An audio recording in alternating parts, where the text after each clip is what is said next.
Oh, huwag na mag-8. Good. Okay. Live na ta? So, good morning, USA, and hello to the rest of the world. Welcome to yet another valuable conversation in this channel. If you are new here, please do not forget to subscribe and welcome to ShareTech. My name is Andy, and today we will talk about another possibility of possible opportunities for teachers out there. Could China be your stepping stone for your teaching career? Joining us today is Miss Lori Mays Navarro of the Philippines. Let's welcome Miss Lori May Navarro. I Hello, think you Lori. Good morning. Hello, Mart. I think you almost forgot my family name. Yeah, because I know you when you were still not married. Okay, so for our viewers out there, we will go straight with our questions. And after I ask around 5 questions to Miss Lori, we will pause for a minute if you have questions. Okay, so our first question for Miss Lori is can you tell us about your background as a teacher in the Philippines? Maybe tell us about your educational background and your experience. Am I gonna answer it now, or you're just gonna like Mhm. tell me everything, like the Yeah, questions you you're gonna can ask? answer this question. Okay, You so can answer, yeah.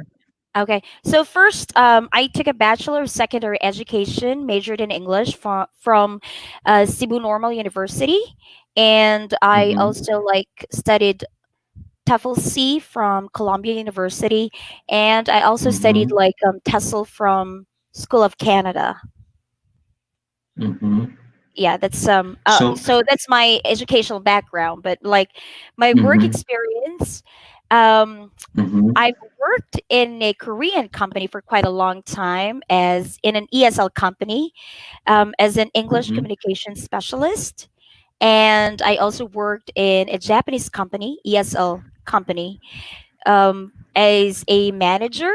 And I also work as a English instructor in STI college. Yeah, I think that's Mm-hmm. the only experience I had in when I was in the Philippines. Mm-hmm. So, for our viewers out there, I think our first takeaway from Lori's answer is that you can actually be educated in the Philippines and still qualified in China.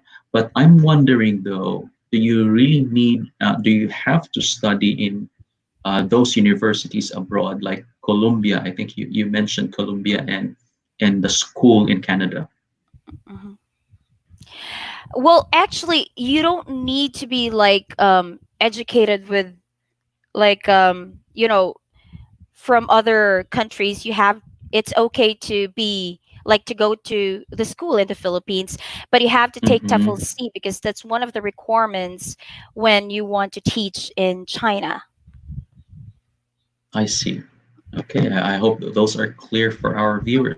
And my second question is, tell us about your teaching experience in China. How was it? How was the experience teaching in China? Well, I could say there's like good and bad experience.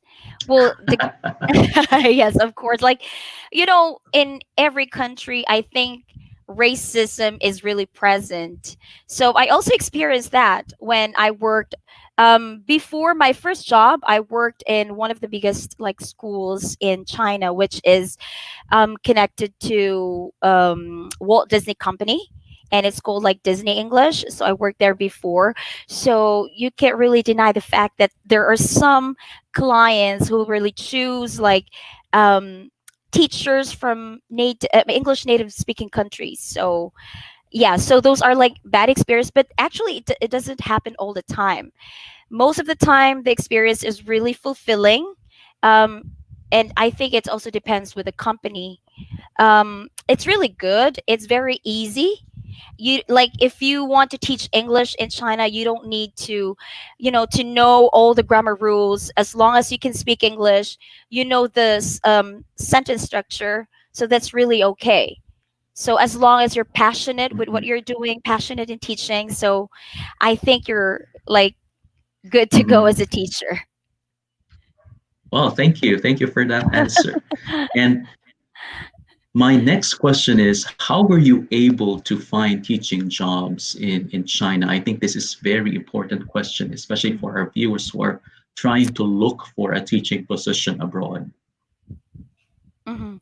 So actually, my story is different because I was like a direct hire. Actually, I Mm-hmm. didn't undergo like agencies when I tried to apply Mm-hmm. as a teacher. So the first I'm just gonna tell you the story what happened like in my Mm-hmm. case. So at first, Mm-hmm. I actually wanted to apply as a ALT or assistant language teacher in Japan. So I went Mm-hmm. to one of the agencies in Manila, specifically like Mm-hmm. in Makati. It's located in Makati, and then I went there, and we did like we underwent interviews and tests and the like, and then it was a very long process for me to apply as an ALT in Japan. And so, like, there were a lot of us, a lot of applicants talking about Disney English. So I tried to open that site, and then I had my interview, and then I passed. And then I did compare, like, which one is better. Mm-hmm. So I decided to choose Disney English because like it's a big company and the opportunity is really good. However, there are a lot of agencies actually in the Philippines that hire Filipino teachers, and also there are a Mm-hmm. lot of websites that you can search for a job in China as a teacher. One of the Mm-hmm. websites that I actually try to search is eslcafe.com. eslcafe.com. I don't know if you've heard about that. Mm-hmm.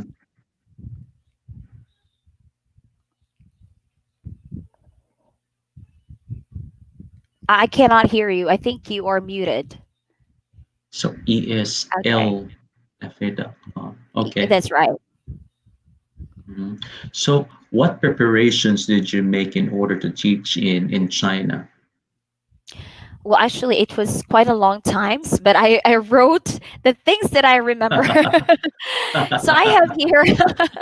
So first, like from the Chinese embassy. So I actually, so there are like two requirements that you need to comply from Chinese embassy and from POEA. So at first is from Chinese Hmm. embassy. So all you need to do is you need a contract from the school. So the school will send you the contract. I also have you need to have a medical exam. Um, you need to go to hospital accredited by the Chinese embassy. And of course, your passport and your visa, which is actually sent by the school, and invitation from the company, and also your NBI clearance. So those are from the POEA. And for the no, that's from the Chinese embassy, sorry. And then we have a requirements as well from POEA, which is like a visa, and also of course your passport, your contract, your NBI, invitation from the company, and medical exam, which is accredited by DOH. And also, as for I think I remember there was a psychological test. You need to take a psychological test from POEA, and then you need to pay from OWA. I think you also did that when you tried to apply, right, from your agency when you went to the US, and also the SSS. Pag-ibig, you need to pay those fees. And after that, you're going to have your pre-departure orientation seminar before you will be given, before you get the OEC or the Overseas Employment Certificate.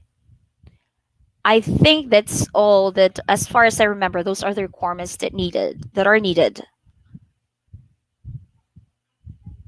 Thank you for that answer. And as I have been telling the viewers, Uh if huh. there are any information that you want to know more, it's, I think, more reliable to refer to the official websites of Hmm. these agencies. That's So right, because there are a if lot you of need a, changes. mhm. So for updated information, for example, requirements set by the Chinese embassy, you can go to their website. Do they have website, right? They And I have. think for sure the POEA in the Philippines do have their own website. So those are just tidbits of the requirements shared to us by Lori. And again, for updated information, you can always and anytime visit those websites. Thank you so much for that information. And I think this will be my last question for this Mhm. interview. um, what are your tips to those who are planning to teach in China? Uh-huh. So, when you want to work in China, you have to consider like three things. So when you want to apply to a school, so you have to consider, of course, the pay, the medical insurance. Medical insurance is very expensive in China, so you have to make sure that the school will offer medical insurance to the teacher, and also of course your annual leave, because you need to go back to your country and visit your family, spend time with them. And this is very important about the pay sometimes, because some other schools here in China, they have salary ranges from different nationalities. So if you are a native speakers, you're going to have a higher pay. However, if you're not a native speaker, they're going to have a different, salary range for you. But for me, in my opinion, I don't really consider those schools if they have those salary ranges from different nationalities. So I choose a school that actually, what matters to them is the quality of the teacher, the qualifications. This is the most important thing. Don't think that because you're a Filipino, you just need to get this amount of salary. So don't think about that. You have to be proud of yourself, like show to them once you are in a particular in the school that you are hired, right? So I think that's it. Yeah, that is really a good point about uh, balancing your self-worth. I think when you're applying for a job, looking for this pay scale, you have to also consider yourself. What if you were the employer? How much would you pay yourself, right? So that That's is right. really a good point. And I hope the viewers would realize that yes, you're applying for a job and you will become a future employee, but always remember of your self-worth. Well, That's thank you right. so much, Miss Lori. If anything else, I think we will just wait for the recorded version of this interview. And and please, for those who will be watching this recorded video, don't forget to leave a comment, raise a question on the comment section below. Thank you so much. And again, good morning, USA, and Good evening, hello to the Philippines. rest of the world. Good evening, Philippines. Thank you so much. Okay, thank you. Bye. Bye.